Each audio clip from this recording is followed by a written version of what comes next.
Bom, e dava assim início então a este que é a segunda sessão de Brexit Series de 2021, organizado pela Câmara do Comércio Luso-Britânica.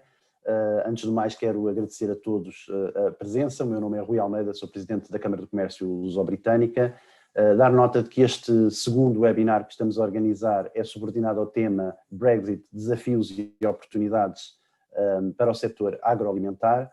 Temos o privilégio de contar também com a colaboração de Famalicão Made In, uma incubadora e aceleradora de negócios do município de Famalicão, e também com a Câmara Municipal de Famalicão, que se destaca por ser o terceiro município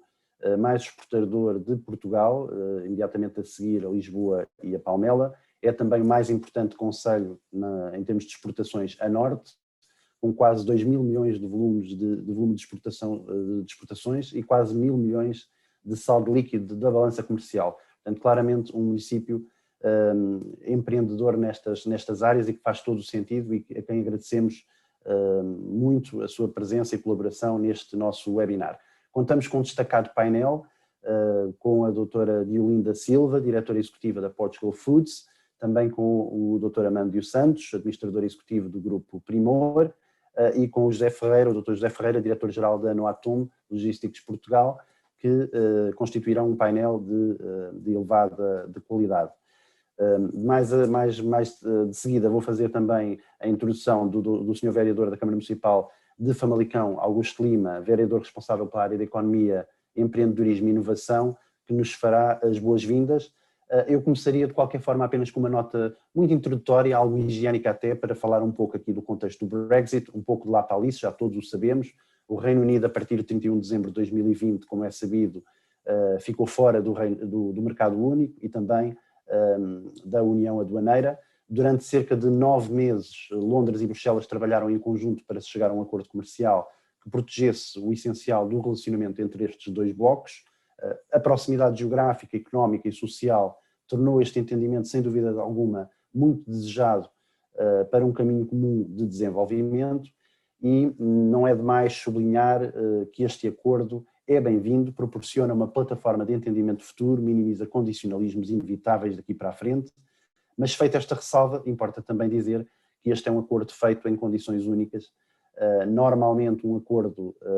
de comércio livre liberaliza o comércio entre países, ora neste caso não é necessariamente isso que sucede, uma vez que ele determinou, outro sim, um conjunto de barreiras e limites a essas liberdades económicas face a um cenário base de ponto de partida de plena integração.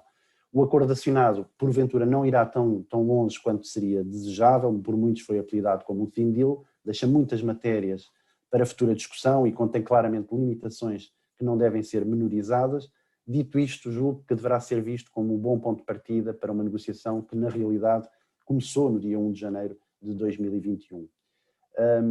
Este acordo de comércio e cooperação entre a União Europeia e o Reino Unido trouxe alguma clarificação teórica, mas são de facto inúmeras as dúvidas práticas com que as empresas, particularmente do setor agroalimentar, se deparam diariamente com a aplicação das regras estabelecidas, trazendo incertezas e desafios enormes. Nesta nossa segunda sessão de Brexit Series,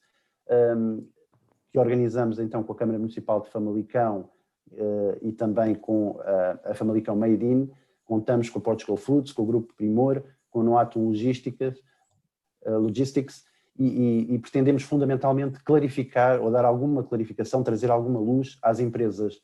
agroalimentares para que consigam colmatar necessariamente as deficiências e as dificuldades que enfrentam nos seus negócios com o Reino Unido e olhar de forma também muito positiva para o enquadramento que teremos para a frente, porque das dificuldades já as conhecemos. Sem mais delongas e pela qualidade do painel e exiguidade sempre do tempo que temos disponível, eu passaria então a palavra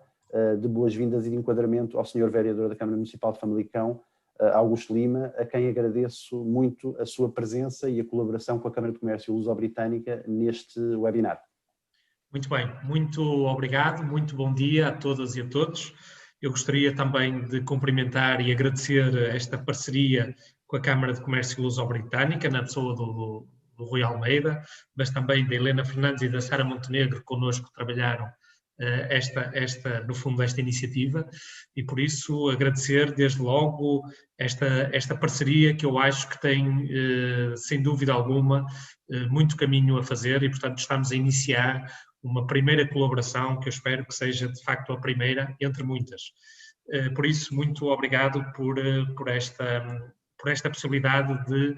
colaborarmos convosco. Gostaria também de agradecer aos oradores, conforme já foi aqui referido, ao Amândio Santos, em representação do Grupo Primor, à Diolinda Silva, da Portugal Foods, e ao José Ferreira, da Noatum Logística de Portugal, que sem dúvida também fazem aqui um painel muito forte em termos de sessão. Só 2 ou 3 notas muito breves, aliás já foi aqui referido pelo Rui Almeida. De facto, Famalicão é o 3º concelho exportador do país e, portanto, o primeiro a norte, e para isso muito contribui também o setor agroalimentar, nomeadamente no que diz respeito à transformação de carnes. É aí que nós somos de facto fortes e sem dúvida alguma, quer com todos os indicadores, quer pelo número de empresas, quer pelo número de negócios, quer pelo número de empregos,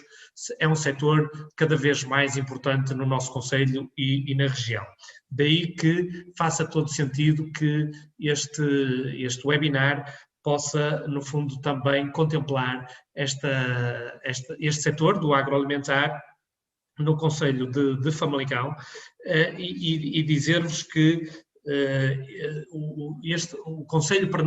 setor para nós é de facto um dos setores prioritários e que muito recentemente estamos, aliás, a lançar e a dar todo o apoio para que o Centro Tecnológico das Carnes, que é o designado TecMeat, possa também ter aqui um papel importante, não só nas questões de inovação, mas também nas questões, aliás, não só nas questões da inovação e da formação, mas também nas questões da internacionalização. Portanto, daí, isto só para perceberem que, de facto, é um setor para nós estratégico, claramente estratégico, e estamos a dar todo o apoio para que esta infraestrutura que está agora a ser lançada possa também responder àquilo que são os grandes desafios do setor e da região e do concelho em particular. No que diz respeito ao Reino Unido, também dizer-vos que o Reino Unido é o 5º cliente do concelho, portanto tem uma expressão significativa naquilo que são as nossas exportações, e é verdade que esta questão do Brexit, também conforme foi referido, pode ser visto aqui das 2 formas. Pode ser visto como um bloqueio, digamos assim, mas também pode ser visto como uma oportunidade. E nós normalmente, como costumamos ver as situações por via das oportunidades e pela parte positiva, é por aqui que nós queremos caminhar e, portanto, julgo que este webinar pode também muito contribuir para isso. Sem dúvida que existirão dificuldades, mas também estou certo que existirão oportunidades. E é nessa perspectiva que nós queremos,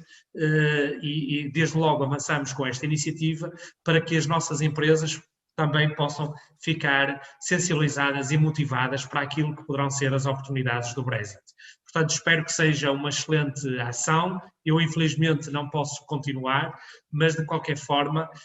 estamos aqui devidamente representados para que estes 2 temas que estamos aqui a trabalhar, por via quer do setor agroalimentar, por via daquilo que é as oportunidades do Brexit, possam de facto ter aqui resultados concretos e que possam dar às nossas empresas uma perspectiva também positiva daquilo que pode ser feito no futuro, quer no curto, quer no médio prazo. Por isso, mais uma vez, muito obrigado. Mais uma vez, muito obrigado à Câmara de Comércio Luso-Britânica por esta primeira colaboração, mas, conforme disse, espero que seja a primeira de muitas e esperar que seja um excelente webinar e que possa tirar maior proveito para todos. Muito obrigado e até breve. Muito obrigado pela intervenção, muito obrigado ao Concelho de Famalicão, de facto, por se juntar a nós nesta iniciativa. Sem dúvida alguma que faz total eco essa vontade de fazermos aqui um caminho em conjunto daqui para a frente, mais consolidado. Percebemos claramente a afinidade que Famalicão tem à temática do agroalimentar com o desenvolvimento do Centro de Competências e do TecMeat, como bem sublinhou o Sr. Vereador, e também esta enorme afinidade com o mercado britânico, sendo efetivamente o quinto cliente do Concelho em termos de geografia. Muito bem, posto isto, eu iria passar então a palavra à Diolinda Silva, diretora executiva da da Portugal Foods, que nos irá falar sobre o impacto do alimentar nas relações bilaterais Portugal-Reino Unido. Diolinda, muito obrigado pela sua presença mais uma vez e passo-lhe então a palavra. Obrigada. Eu vou então iniciar aqui a intervenção, vou ver se consigo aqui partilhar a tela. Penso que estaremos neste momento a visualizar, certo? Muito bem. Ok, muito bom dia então, e antes de mais agradecer à British Portuguese Chamber of Commerce e à Câmara Municipal de Vila Nova de Famalicão, através do Made In, este convite endereçado à Portugal Foods, no fundo para participar num evento que se pretende que seja esclarecedor sobre o impacto do Brexit no agroalimentar nacional.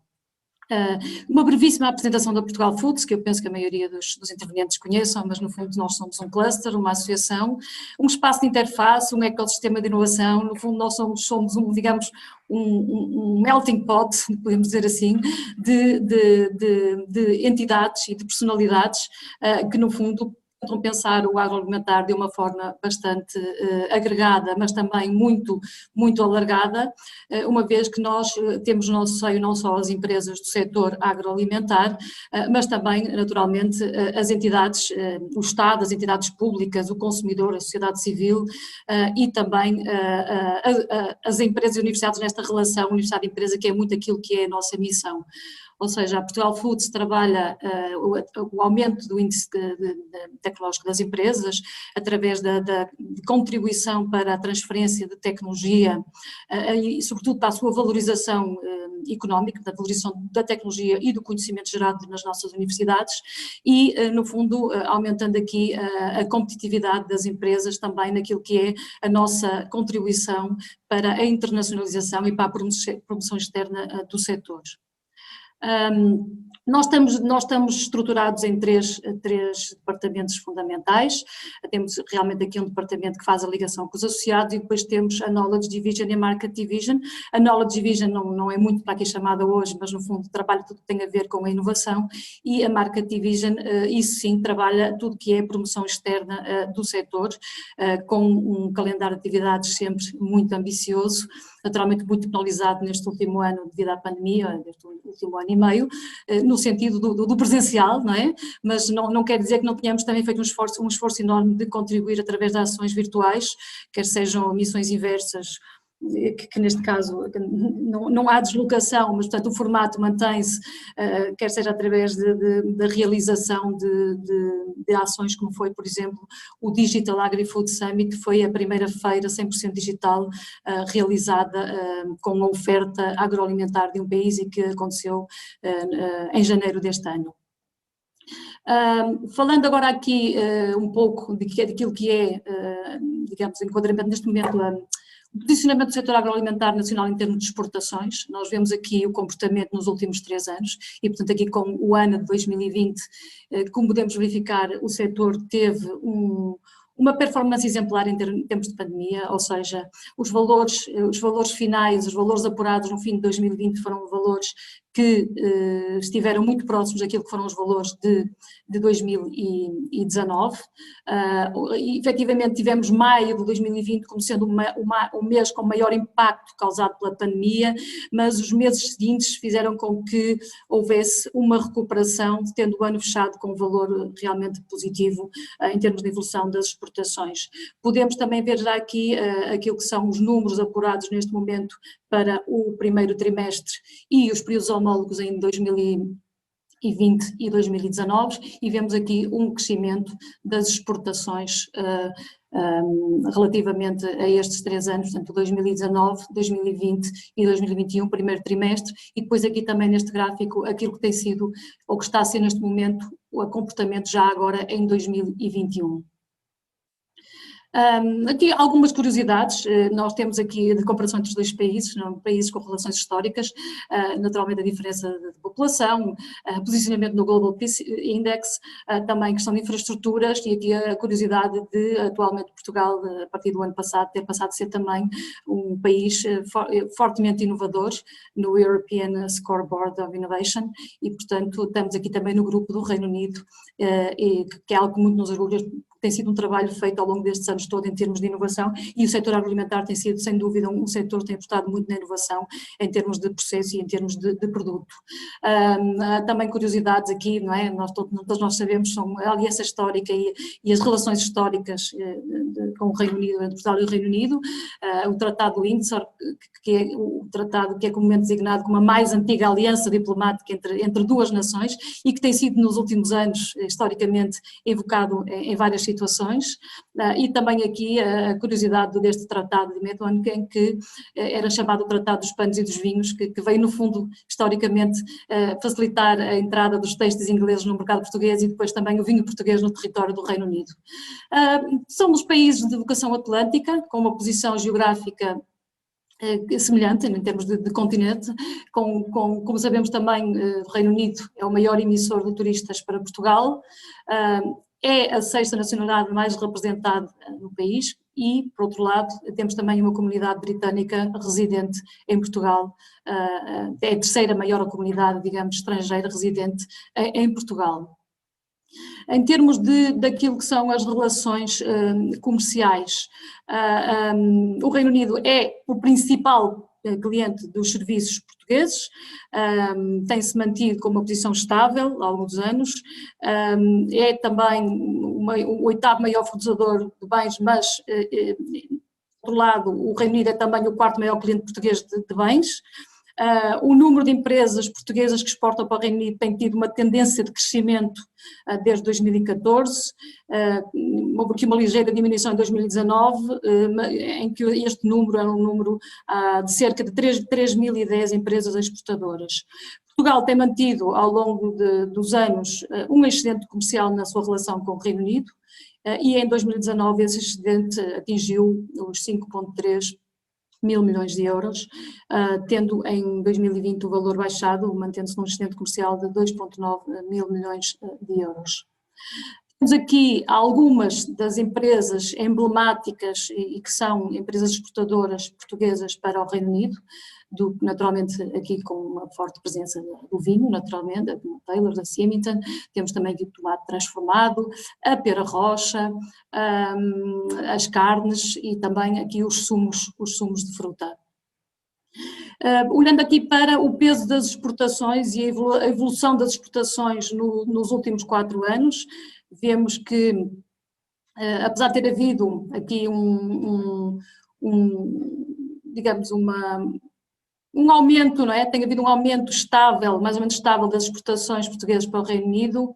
com uma relevância que se vê aqui, portanto, com um peso de 5,55% no ano 2019 e com um crescimento aqui já em 2020, com um peso nas exportações portuguesas de 6,32%. Portanto, temos aqui os valores de 2019 e 2020 para as exportações totais do agroalimentar nacional e depois aqui aquilo que foram as exportações para o Reino Unido. Nos últimos 4 anos este foi o comportamento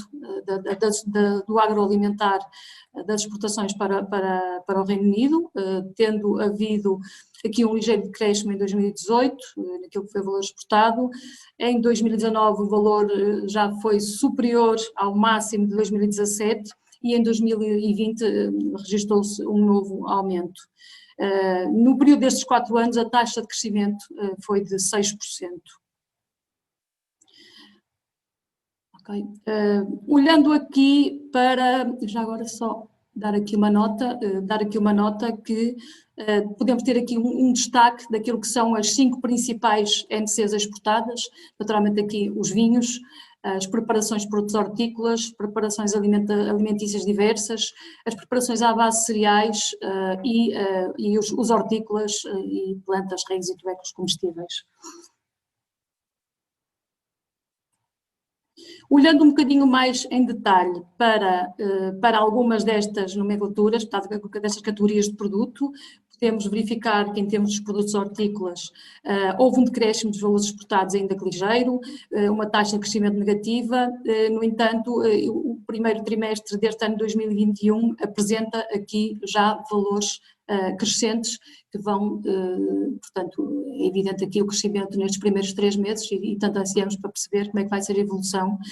sobretudo porque 2020, naturalmente, como sabemos, um ano teoricamente atípico, mas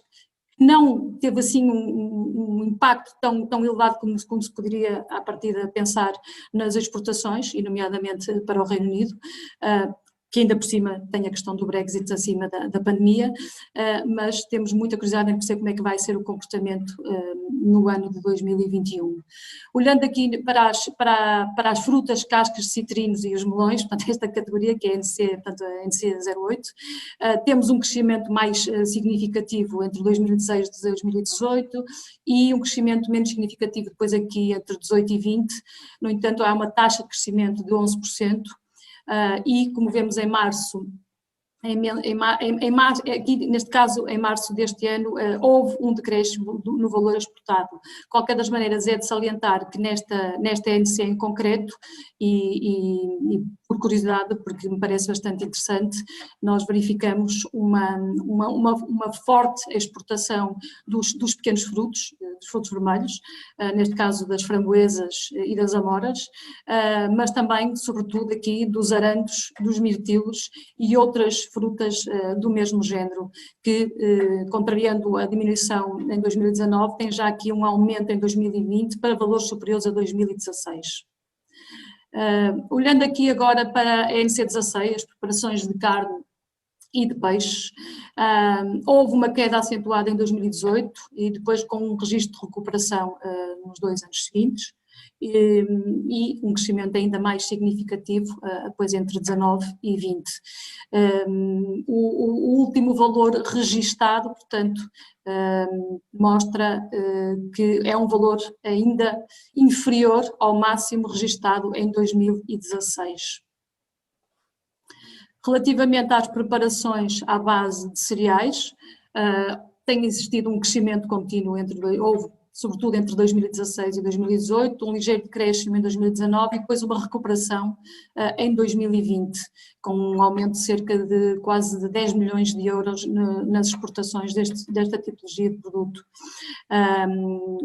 O que podemos destacar aqui é que num período de 4 anos existiu uma taxa de crescimento de 26% na exportação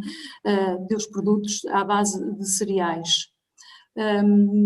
Relativamente aos produtos de pastelaria, padaria, biscoitos, bolachas, ou seja, que é sem dúvida uma categoria de produtos que tem muito potencial e que tem tido um comportamento interessante, verificamos aqui um valor de aumento significativo em 2020 e que acompanha muito os valores totais registados por esta nomenclatura combinada. Passando para as preparações de produtos hortícolas, após um decréscimo em 2018 e em 2019, registrou-se um aumento de mais de 12 milhões de euros nas exportações em 2020. Em 2021 temos aqui um comportamento que foi houve aqui uma queda no valor em fevereiro, já com um aumento significativo em março, representando uma taxa de crescimento de 7%. E aqui podemos, sem dúvida, destacar aquilo que são os tomates preparados ou conservados, portanto as polpas, e sabemos que somos líderes mundiais na exportação deste tipo de produto e não foge à regra a exportação para o Reino Unido, com um aumento de mais de 13 milhões de euros de exportações entre 2019 e 2020. Na categoria, que é uma categoria que pouco diz quando se refere assim, as preparações alimentícias diversas, uma vez que é bastante ampla, verificamos que os valores exportados sobretudo vê-se aqui uma taxa de crescimento de 13% e também já agora aqui no primeiro trimestre de 2021 este crescimento se mantém, mas aqui podemos destacar portanto, as preparações para molhos e molhos preparados, condimentos e temperos, tem aqui um papel interessante Penso que o ketchup, os molhos de soja e outros que tais. Passando aqui para a categoria das bebidas e líquidos alcoólicos e vinagres, naturalmente aqui estamos a falar quase na totalidade, ou portanto numa percentagem quase total do vinho, não é? Temos aqui valores de exportação que têm sido relativamente constantes num período de 4 anos que estão aqui em análise, com uma taxa de crescimento durante estes 4 anos de 5%. E portanto, já agora aqui no primeiro trimestre de 2021, registou-se um aumento do valor exportado em cerca de mais de 3 milhões de euros. Naturalmente, como eu referia, estamos aqui a destacar os valores da exportação de vinhos, dentro desta nomenclatura combinada, com um aumento de mais de 13 milhões de euros entre 2019 e 2020. Portanto, terminando aqui esta análise assim, bastante rápida daquilo que é o comportamento de algumas das principais nomenclaturas, gostávamos de deixar aqui uma nota daquilo que achamos que são as nomenclaturas com potencial para o mercado inglês, naturalmente entre outras, entre muitos outros produtos em particular, mas apesar de serem NCs que não têm valores de exportações muito elevados relativamente a outros NCs, são no entanto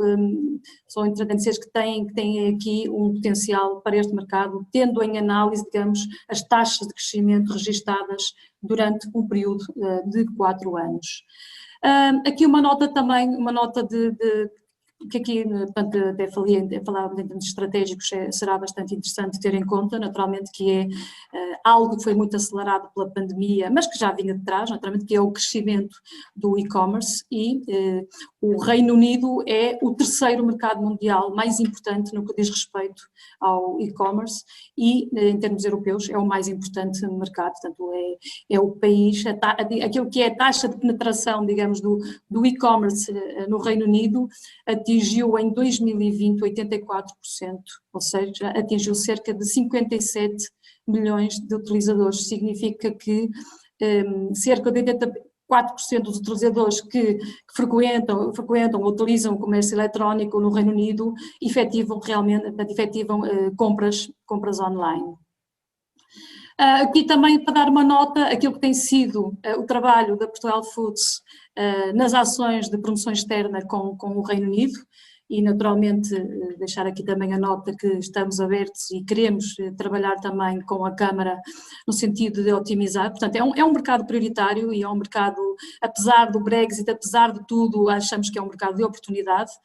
temos relações, é um dos países, que agora não podemos dizer da Europa, mas é um dos países que nitidamente reconhece valores à produção nacional, por várias razões, e aquilo que temos feito ao longo dos últimos anos, e aqui destacando uma missão inversa realizada em 2015 aqui com a OCAD, muito brevemente vamos também trabalhar com a OCAD, precisamente nesta vertente do e-commerce, uma missão inversa realizada também aqui em 2015 com a Break Bros Limited, depois com a Marks & Spencer em 2016, fizemos uma ação promocional da gastronomia portuguesa em Londres em 2019, já agora em 2020, em plena pandemia, foi realizada uma ação de prospecção, naturalmente em formato virtual.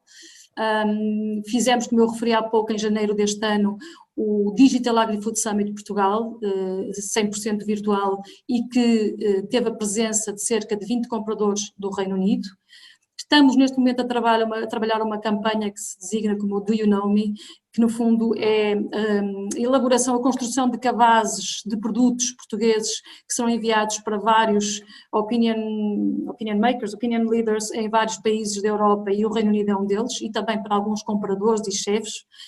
é algo que está neste momento em construção, e temos a iniciar na próxima semana um International Business Forum com a presença de 5 compradores do Reino Unido. Para o futuro, iremos realizar uma nova ação de prospecção. Queremos e estamos a pensar temos estado já em conversas com alguns parceiros, uma ação promocional de mostras de produtos portugueses no Reino Unido e, como referi também, e porque é estratégico, esta entrada e esta tentativa de começar a entrar nos marketplaces como modo também de promover aquilo que é o agroalimentar nacional e este formato, digamos, de transação comercial e de consumo também. E pronto, deixava aqui de uma forma breve o testemunho e aquilo que tem sido a aposta e o trabalho realizado pela Portugal Foods e também o enquadramento agroalimentar, digamos, e do agroalimentar nestas relações Portugal-Reino Unido e aquilo que é o seu peso no trabalho e sobretudo naquilo que são os números nacionais do agroalimentar. Diolinda, muitíssimo obrigado pela apresentação. É de facto entusiasmante ver que este é um setor que se manifesta claramente resiliente, muito consolidado na sua relação com o mercado britânico e onde há claramente um horizonte de esperança e de otimismo moderado, naturalmente, e é importante vermos também estas ações de dinamização por parte da Portugal Foods e em nome da Câmara de Comércio Luso-Britânica, total disponibilidade, interesse e vontade em, ao vosso lado, podermos ajudar a comunidade de negócios no setor agroalimentar para continuar este caminho de sucesso no mercado do Reino Unido, não obstante os desafios que naturalmente enfrentamos. Mas, de facto, muito positivo a sua apresentação e agradeço sem dúvida esta intervenção. Passava então ao Amândio Santos, que nos vai trazer aqui uma visão justamente sobre o Brexit, ameaças ou oportunidades. Já o senhor vereador da Câmara Municipal de Famalicão referia, como aliás eu também tive a oportunidade de referir, que enfim, as ameaças, os desafios e as dificuldades já todos as conhecemos, já estamos aqui um bocadinho mais à procura das oportunidades e dos ângulos a partir dos quais poderíamos tornar este Brexit num fator também competitivo para as empresas portuguesas. Mas Amândio, passo-lhe a palavra e agradeço antes de mais a sua presença. Bom dia a todos. Sou eu que agradeço o convite da Câmara de Comércio e da Câmara Municipal de Nova Famalicão. É bom ver estas dinâmicas entre autarquias, associações, empresas, quando falamos em projetar o nosso país e os nossos produtos para mercados externos. O tema tem sido mais que discutido, é sempre difícil dar uma opinião sobre o Brexit. Todos nos preocupamos com dar tensões, portanto partimos do princípio que problemáticas em relação a países importantes nas relações bilaterais com Portugal naturalmente nos trazem sempre um acréscimo de preocupação, mas não podíamos ser mais felizes do que ver esta apresentação que Diolinda Silva nos trouxe, porque de facto, e como o Rui Almeida estava a dizer, os números demonstram que temos que olhar para o Reino Unido como um mercado prioritário, claramente prioritário. O Brexit são, acima de tudo, problemas burocráticos, administrativos. O Reino Unido não vai deixar de importar 50% dos produtos alimentares que consome e Portugal não está menos bem posicionado que os seus concorrentes para que o Reino Unido possa representar mais do que o quarto, quinto lugar que sempre representou no nosso rating de países exportadores. Há uma verdade que nós temos que assumir. O agroalimentar português tem uma forte dependência dos nossos vizinhos espanhóis, portanto, 1/3 das nossas exportações vão para a Espanha. Temos uma forte dependência da França, Alemanha, Itália e também Inglaterra quando estava na União Europeia, e isto levava o setor agroalimentar a pensar em mercados extracomunitários. E quando nós olhamos para a dinâmica das empresas agroalimentares portuguesas, e falando um bocadinho da carne, nós olhamos para a Ásia como um mercado muito importante. Um mercado onde o consumo aumenta, onde a população aumenta, e claramente Portugal, sendo um país que no setor das carnes não é autossuficiente, conseguiu nos últimos anos concretizar movimentos de exportação para o Japão, para a Coreia do Sul, para a China, o que demonstram que a distância não tem que ser um problema. E, portanto, quando olhamos para o novo mercado extracomunitário chamado Reino Unido, temos que ver claramente uma nova oportunidade por aquilo que é a relação histórica e a Diolinda falou muito bem nestes pormenores, a relação histórica que existe com a Inglaterra, mas, acima de tudo, nós temos que perceber que o crescimento agroalimentar português está muito alicerçado também nos últimos anos daquilo que foi o crescimento do turismo em Portugal. Portanto, quanto maior é a dinâmica do turismo em Portugal, maior é o conhecimento dos nossos produtos. E de alguma forma, melhor os nossos produtos são entendidos enquanto matérias-primas ou produto terminado do agroalimentar. E, portanto, do lado do setor das carnes, nós vemos indiscutivelmente o Reino Unido como um mercado de aposta prioritário. Se olharmos para o impacto do Brexit, a verdade é que o acordo não penaliza as nossas categorias em termos de questões de taxas. E, portanto, nada mudou em relação à competitividade que nós tínhamos anteriormente. O que é indiscutível é que algumas empresas não se prepararam antecipadamente para as contingências de janeiro, nomeadamente as pequenas empresas, e muitas delas, inclusivamente, esqueceram-se que tinha que haver um registro, o chamado REX, que sem esse registro de exportador, os nossos produtos não poderiam entrar nas fronteiras. E, portanto, gerou-se uma preocupação enorme que é o Brexit vai ser destrutivo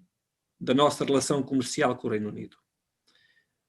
Penso que passado 3 meses, 4 meses, a situação está normalizada,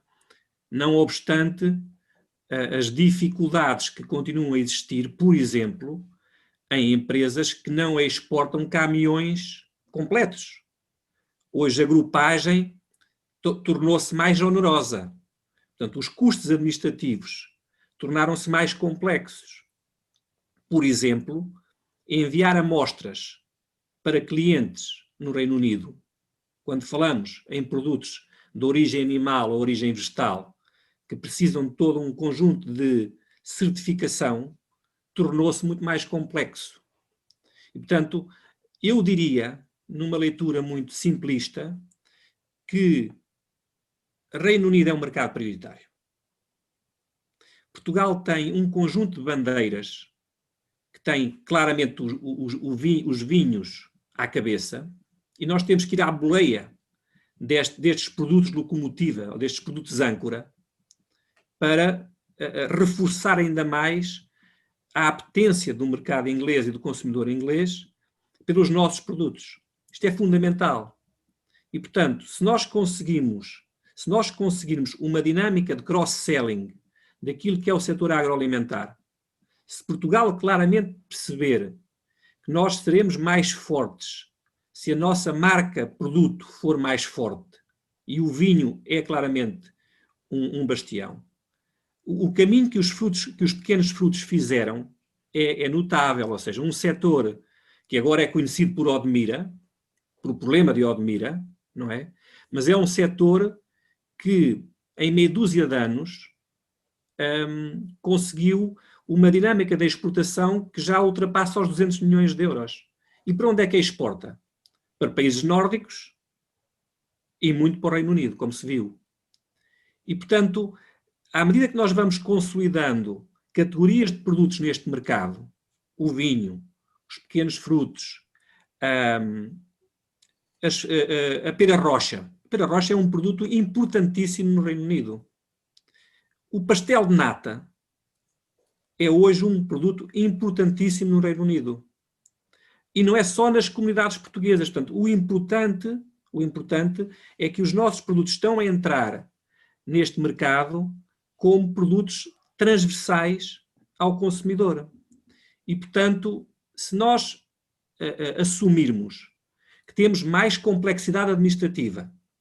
temos necessidade de certificação da DGAV para produtos de origem vegetal e animal, Mas se virmos claramente que Portugal está posicionado estrategicamente, historicamente, nas relações com o Reino Unido, nós temos que criar uma dinâmica de cluster para que Portugal comunique como um país exportador preparado para ocupar um espaço importante naqueles 50% de importações de produtos alimentares que aquela ilha ou que aquele território tem necessidade de comprar todos os anos. E, portanto, do agroalimentar, do lado das carnes, nós verificamos claramente que o acordo não é impeditivo do nosso crescimento. Temos que perceber que é um mercado altamente sofisticado, é um mercado que tem uma forma que tem um conceito de alimentação muito diferente do nosso. Nós socializamos e nós construímos todas as nossas relações à mesa. O consumidor do Reino Unido não tem esta cultura. E, portanto, nós temos que ser capazes de preparar os nossos produtos para preencher este conceito de alimentação muito em andamento.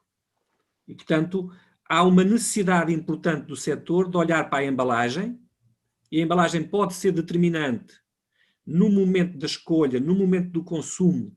mas também a questão logística. Portanto, os nossos produtos frescos têm que ser capazes de acrescentar mais um dia ou dois à sua validade. Exportar carne fresca para o Reino Unido, estamos a falar de produtos que têm 7 dias de validade. E, portanto, com as dificuldades acrescidas de todas as questões, vamos chamar alfandegárias, mais um dia de validade pode ser determinante no sucesso de Portugal nestes mercados. Nós exportamos saladas frescas, a Vitacresce, a Diolinda não colocou a Vitacresce naquela lista de marcas e empresas mais exportadoras e mais reconhecidas, mas a Vitacresce, do Grupo RAR, é um grande exportador para aquele mercado e envia os seus produtos, a maior parte deles, por avião. E, portanto, demonstra que, olhando para produtos frescos, olhando para produtos pouco transformados, mas olhando claramente para aquilo que é o conceito de alimentação do Reino Unido, Portugal tem uma enorme oportunidade e, portanto, eu vejo com entusiasmo o crescimento das nossas exportações para aquele território. Não considero as questões administrativas do Brexit como uma barreira. Elas existem para todos os países extracomunitários e Portugal está a apostar nesses países transversalmente, portanto, não é mais um problema, é uma realidade, é mais um mercado que o exige. As empresas têm que ganhar esta experiência e, para ganhar esta experiência, têm que olhar para os movimentos agregadores. A Câmara de Comércio é um elemento agregador, as câmaras de comércio são elementos agregadores, a Portugal Foods é um elemento agregador e têm que ser capazes de perceber que quando abordamos mercados com tipologias distintas, é fundamental procurarmos as empresas que já estão nesse mercado. Não somos concorrentes nos mercados externos. O setor das carnes não é concorrente no Reino Unido, nem na China, nem no Japão. Portanto, teria que haver no setor das carnes também uma dinâmica para perceber porque é que nós podemos exportar para o Reino Unido. Onde é que está o fator diferenciador que nos permite exportar, seja carne, seja qualquer outro produto, para o Reino Unido? Temos de estar abertos. Portanto, eu diria, para não tomar muito tempo e um pouco nesta dinâmica de como é que vejo o Brexit como uma oportunidade, claramente. Mais exigente, mais complexo, mais oneroso, mas é oneroso para todos. E, indiscutivelmente, a relação, a proximidade, a história e o turismo têm que ser elementos catalisadores de um crescimento das nossas exportações. Portanto, deixo fazer este pequeno apontamento daquilo que tem sido a minha experiência com este mercado. Amandio, muito obrigado pela sua intervenção. De facto, level playing field, não é? Foi um dos temas mais discutidos no âmbito do acordo de comércio livre entre o Reino Unido e a União Europeia e também do ponto de vista de exportações para o Reino Unido, claramente estamos todos no mesmo level playing field, ou seja, partimos de facto todos do da mesma base e penso que essa foi uma tónica que deu e muito bem. Também salientar a questão da obrigatoriedade do registro de exportador autorizado, que foi algo que apanhou muitas empresas, de facto, desprevenidas no momento da transição e que o Amandio teve a oportunidade de referir, a pressão ao nível ao logístico e o aumento de custos de transporte, e aí estabelece a ponte perfeita para o nosso orador seguinte, que vai ser o José Ferreira e que nos vai falar justamente sobre a importação de produtos no setor alimentar no pós-Brexit, também numa perspectiva logística, naturalmente, como diretor-geral da Nostrum Logistics Portugal, e já agora salientar que justamente a Câmara de Comércio Luso-Britânica é uma Câmara de Comércio bilateral e, portanto, olhamos naturalmente para os processos de outbound, mas também para os processos de inbound, e julgo que é por aí que vai a intervenção do José Ferreira. Só ainda uma questão antes de lhe passar a palavra, é que de facto a logística, como o Amandio referiu muito bem, é extraordinariamente crítica neste setor, porque estamos a falar de produtos perecíveis, não é? E acresce aqui um conjunto de elementos burocráticos, nomeadamente a necessidade de algumas certificações sanitárias, que colocam alguns constrangimentos a todos, naturalmente os que exportam para o Reino Unido. Mas enfim, com mais propriedade passaria então a palavra ao José Ferreira, agradecendo ao Amandio este excelente contributo. José, por favor. Bom dia a todos, agradecer o convite. E isto não foi combinado com o Dr. Amandio Santos, mas a ponte não podia ser melhor, exatamente, porque efetivamente, e enquadrando um bocadinho isto em termos de exportação e de importação,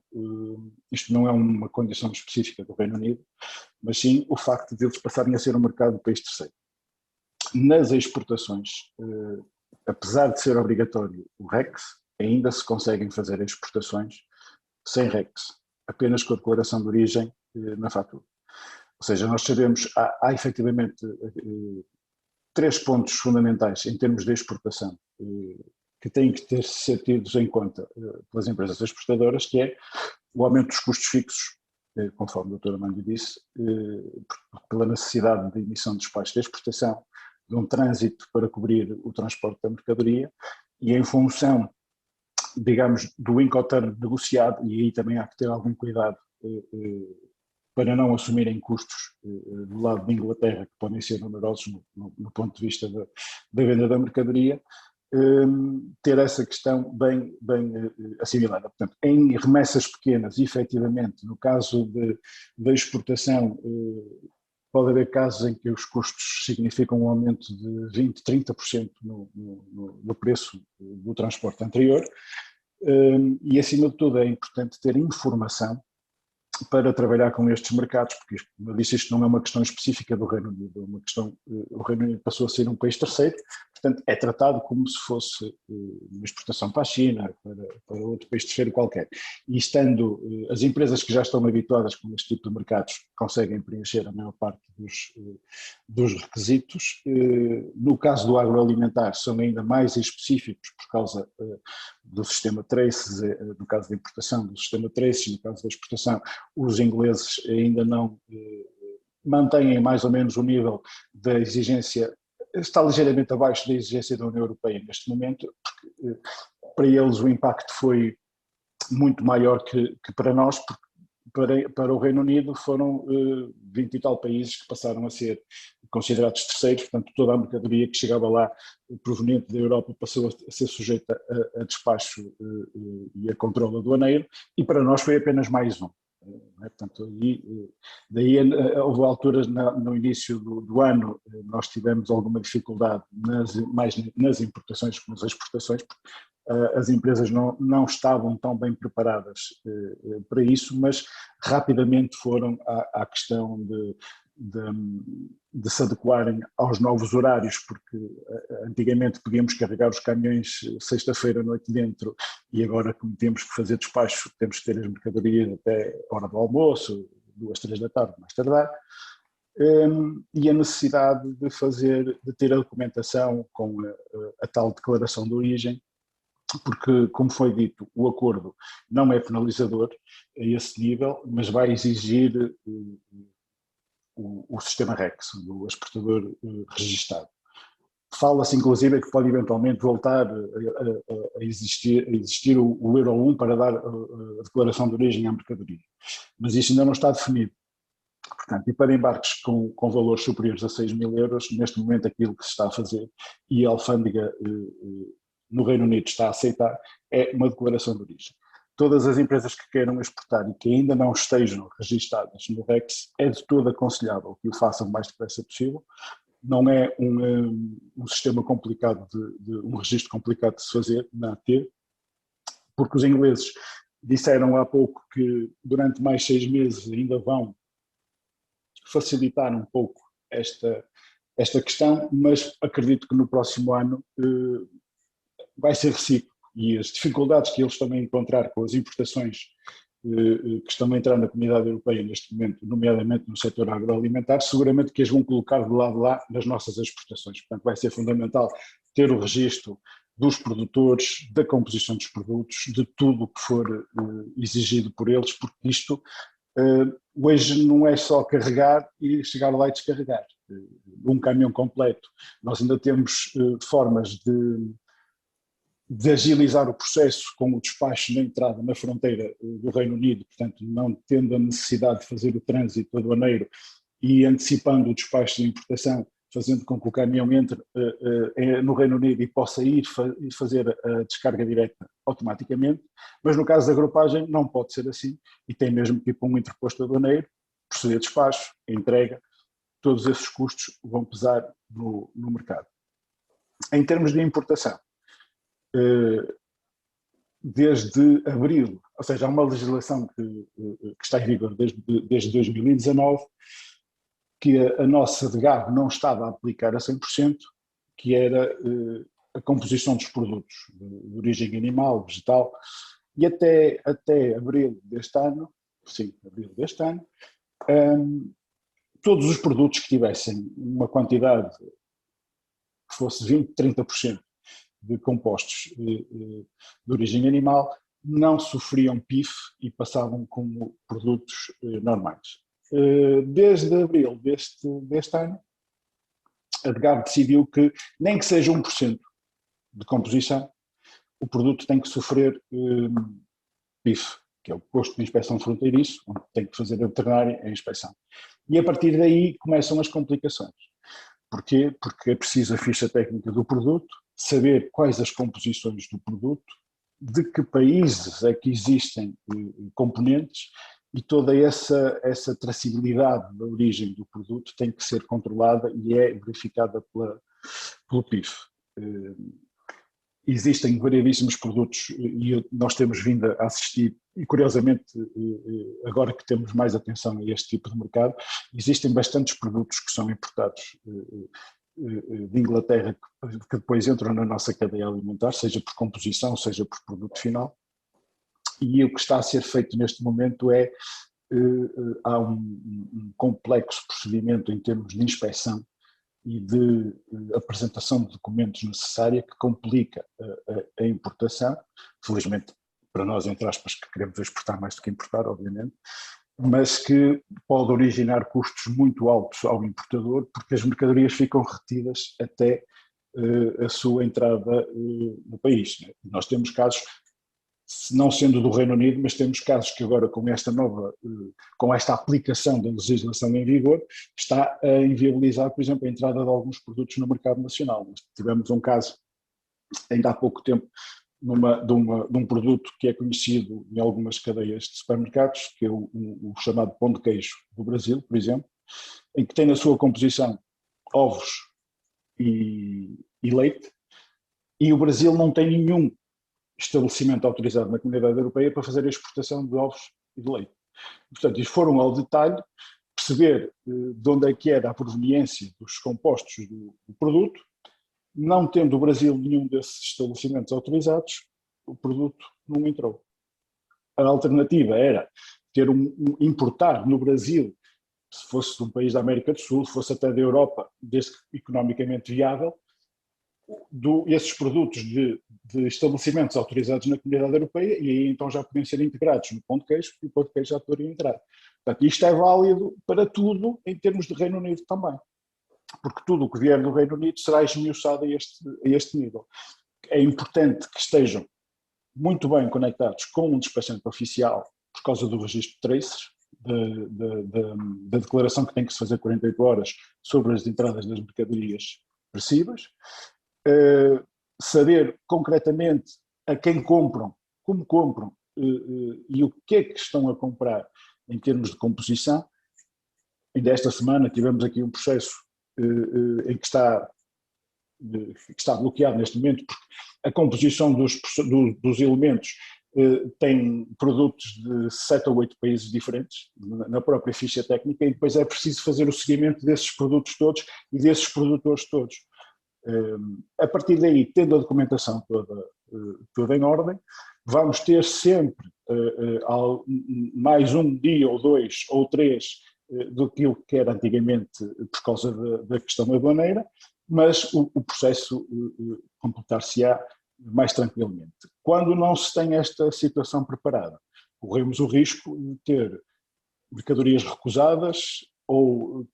custos enormes de armazenagens à espera da documentação, e isso pode inviabilizar o negócio. Portanto, a partir daqui, o Brexit, exatamente como a doutora Amândio Santos disse, não é um problema, é apenas mais complexo do que era antes, igual a outro país terceiro qualquer, sendo que neste momento temos a União Europeia a fixar mais no termo da legislação em vigor, não especificamente do Reino Unido, atenção, é válido para qualquer importação do país terceiro, e é expectável que Inglaterra, a partir do próximo ano, vá exercer a mesma reciprocidade em relação aos produtos que forem da União Europeia. Portanto, é preciso estar preparado com documentação, com provas, para que as mercadorias fluam, e isso evita paralisações, custos extras, armazenagens, etc, etc. Muito bem, muito obrigado, José Ferreira, pela intervenção. Eu solicitava aos demais participantes que colocassem as questões que possam ter a qualquer um dos nossos oradores, sendo que se calhar enquanto aparecem e não aparecem algumas questões, eu gostava de vos colocar uma questão e que foi aflorada por vós durante as apresentações, que tem a ver com o impacto do e-commerce, não é? Que é tão relevante no Reino Unido, de facto um país que é claramente um early adopter de tudo o que é digital, e qual é que é o impacto do e-commerce em particular nesta indústria e particularmente na relação, naturalmente, na relação bilateral entre Portugal e Reino Unido. Da nossa parte, aquilo que eu tenho visto, efetivamente, está em crescimento exponencial. E eu creio que terá que haver algum acordo específico, alguma legislação à parte, porque a que existe atualmente não sei se será suficiente em termos de desburocratização do processo. Não é? Ou seja, vejo o e-commerce de Inglaterra é o mesmo que o e-commerce da China. Acho que toda a gente deverá ter, ou pelo menos sabe, de processos de compras online que se arrastaram nas alfândegas durante N dias, por causa dos processos, por causa do problema do valor, por causa da aquisição do tipo de produto que é, se paga direitos aduaneiros não paga, depois acaba por onerar a compra, etc, etc. Eu penso que para que possa fluir da forma que está e do crescimento que está previsto para isso, terá que efetivamente existir alguma figura diferente nas alfândegas, uma preparação própria para isto, porque senão nós já vemos aí imagens dos armazéns que estão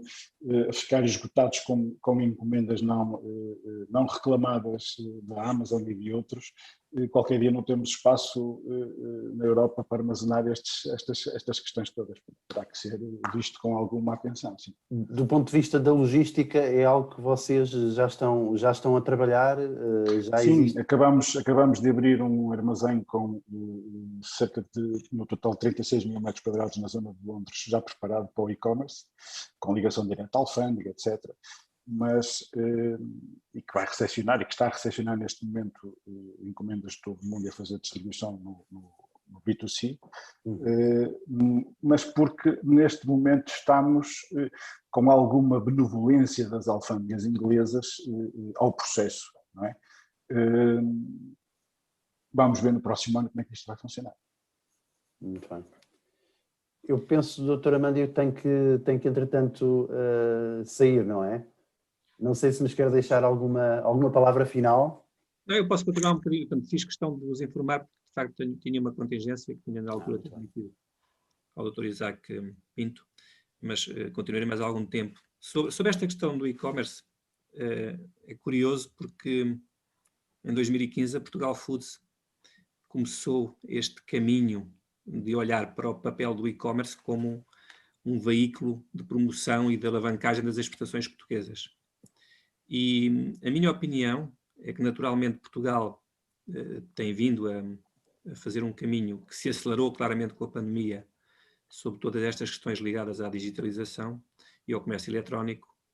e temos que ser capazes de perceber que o consumidor vai evoluindo no seu perfil. E, portanto, as empresas têm que estar preparadas para esta realidade. O e-commerce traz desafios e também preocupações e ameaças. O José Ferreira disse uma coisa importante, que é não se considerava a importância do peso das devoluções. E a logística tem aqui um papel importante, que é como é que vai suportar 20% em média de devoluções daquilo que se vende no e-commerce, não é? E, portanto, as empresas têm que estar preparadas para isto. A forma como eu vejo o Reino Unido no e-commerce, mais do que os nossos produtos saírem com uma venda de Portugal e uma logística de Portugal para o consumidor final, eu sou apologista e sou muito partidário que nós temos que integrar redes estruturadas de fornecimento em e-commerce. Falamos muitas vezes na Amazon, falamos em todas essas grandes estruturas, mas há especialistas, e o Ocado é um exemplo notável de e-commerce, e portanto vejo muito o nosso setor e algumas das nossas marcas a ganharem dimensão no espaço do Reino Unido, integrando estas redes de e-commerce locais. É um país muito estruturado, claramente vocacionado para este tipo de dinâmicas, e verificamos empresas interessantes, empresas portuguesas a fazer movimentos muito interessantes no e-commerce no Reino Unido, portanto, e estou convicto que é um caminho que todos devemos fazer, mas volto sempre a falar desta forma, com um cabaz de produtos. Nós não temos dimensão crítica para financiar o custo que é entrar nestas redes. E, portanto, as marcas têm que se associar criando o cabaz de produtos portugueses e, em conjunto, terem uma presença significativa. Caso contrário, nós passamos absolutamente despercebidos. Portanto, nós temos que entrar nestas fileiras, nestas cadeias estruturadas de abastecimento, mas como agregadores de produtos portugueses que façam uma mancha e que possam ser atrativos para o consumidor no Reino Unido. É exatamente isso. É exatamente isso, porque nós não temos dimensão e temos que ganhar escala, porque enquanto as questões aduaneiras funcionarem assim, os custos fixos vão lá estar sempre, seja um cartão, seja um caminhão. O custo fixo vai existir sempre e dos dois lados. Portanto, só com escala é que nós podemos diluir este tipo de custos de forma a sermos competitivos nesses mercados. E o Reino Unido é mais um deles neste momento. Diolinda, esta cooperação e esta associação é-nos particularmente querida, não é? A nós e à Portugal Foods, portanto, à Câmara de Comércio Luso-Britânica e à Portugal Foods, tantas vezes trabalhamos justamente em tentar conciliar interesses e em conseguir escalar e arranjar massa crítica na abordagem a mercados externos, que muitas vezes têm naturalmente necessidades que, por uma questão de dimensão, o mercado português, de forma individual, as empresas individualmente não conseguem responder, não é? Sim, sem dúvida. Assim, a abordagem do e-commerce é uma abordagem completamente estratégica e prioritária, é uma realidade, não é? Sequer vale a pena fugir disso, não é? E, portanto, tem que ser avaliada em conjunto com todas as outras ações e formas de promoção e de venda por parte das empresas. E nós, como eu referi na apresentação, naturalmente o Reino Unido é o terceiro mercado mundial mais importante a adotar este tipo de transação. Naturalmente, nós estamos neste momento, e posso dizer que Portugal Foods está neste momento a trabalhar ativamente com a China, porque a China, eu diria que aí sim é prioritário. Acho que está à frente até, se quer que diga em termos de sensibilidade, diria que neste momento é mais importante abordar este tipo de venda de produto e é extremamente complexo precisamente pela dimensão, e quanto à agregação de produtos, a agregação da oferta é fundamental. E eles estão muito bem estruturados e têm todo o sistema montado de apoio. Portanto, nós temos tido reuniões extremamente interessantes em que nos é fornecida todo o apoio, naturalmente com alguns custos, mas não são custos, pensava que podiam ser operações muito mais dispendiosas, é algo que estamos a analisar. Os Estados Unidos, naturalmente também importantíssimo, já num formato mais misto, não é? Porque aqui já há, portanto, as gerações mais jovens, enquanto na China estão totalmente vocacionadas para a compra online, nos Estados Unidos é misto, embora também com um crescimento brutal, e realmente aqui na Europa estamos um bocadinho mais, não diria atrasados, são modos diferentes, de culturas diferentes, mas no Reino Unido isto toma alguma importância e deve ser complementar, e essa agregação é muito importante no B2C e muitas vezes também até no B2B também, portanto, ou no B2B2C, e portanto acho que sim, que tem que ser um esforço que tem que ser feito, e sobretudo para Portugal, que realmente não tem essa capacidade e essa massa crítica que permita abordar estas operações de uma forma isolada. A agregação, o esforço de agregação e a oferta de cabaz de produtos é essencial na abordagem a estas formas de comércio. Muito bem. Eu permitia-me, se calhar, dar-vos um pouco nota a todos do trabalho enfim, e do serviço que a Câmara de Comércio Luso-Britânica pode prestar neste âmbito do setor agroalimentar, no qual temos tido, desde há muito, uma atenção muito incisiva. A Câmara de Comércio pode fazer, efetivamente, e faz sessões de apresentação ao mercado, portanto, Market Introductions, fornece um serviço muito abrangente de apresentação ao mercado do Reino Unido para uma variedade de setores e particularmente para o setor agroalimentar. Temos sido muito consistentes nesse apoio. É um serviço que é muito adaptado naturalmente a cada empresa ou a cada indivíduo que pretende apresentar um produto ou um serviço a uma seleção de parceiros qualificados no Reino Unido. A Câmara realiza uma pesquisa identificando potenciais parceiros, distribuidores, compradores, de acordo com critérios previamente estabelecidos. A Câmara tem também participado em muitas, à semelhança da Portugal Foods, e com quem desde logo leva aqui um grande objetivo de podermos mais e mais partilharmos aqui caminho em conjunto, mas temos participado de facto em muitas feiras também no Reino Unido, no âmbito do setor agroalimentar, particularmente o Specialty and Fine Food, onde vamos estar a 6 e 7 de setembro deste ano no Olímpia, em Londres, um evento por excelência que mostra a gastronomia, bebidas artesanais e gourmet a compradores de alta qualidade. Portanto, aqui claramente um mercado mais nicho e se calhar muito mais compatível com aquilo que é o perfil das empresas portuguesas. Também no HRC Hotel, Restaurant and Catering, vamos estar na feira do Future of Hospitality, portanto uma feira muito vocacionada na indústria do hospitality, que como sabemos é uma das indústrias mais vibrantes do Reino Unido. Vamos lá estar no dia 28 de fevereiro e 2 de março de 2022.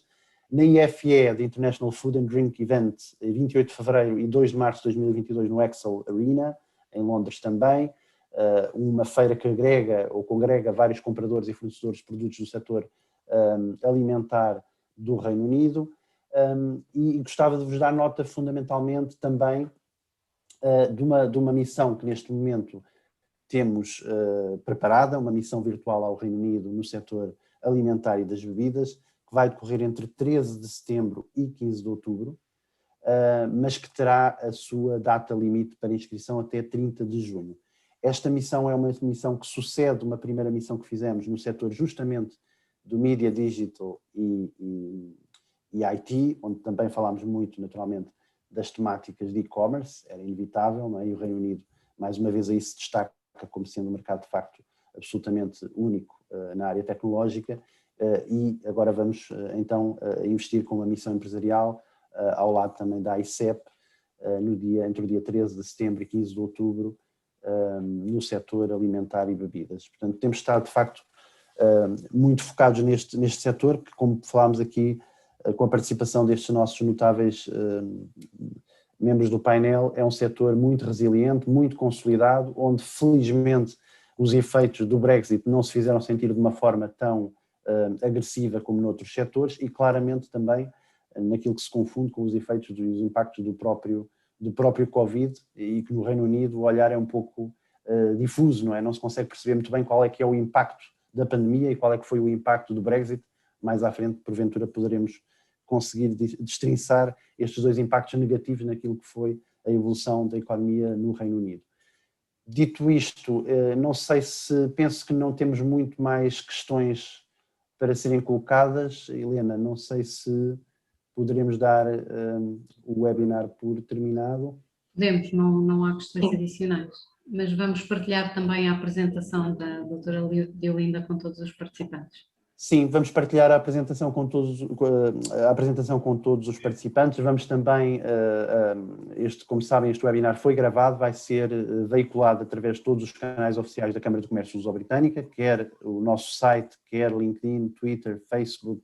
e canal YouTube. Resta-me agradecer à excelência do painel que tivemos com a Diolinda, com o Amândio e com o José, e também agradecer uma vez mais à Câmara Municipal de Vila Nova de Famalicão, que nos prestou aqui uma colaboração absolutamente inestimável e com a qual também esperamos poder vir a ter muito mais iniciativas no futuro. Muito obrigado a todos.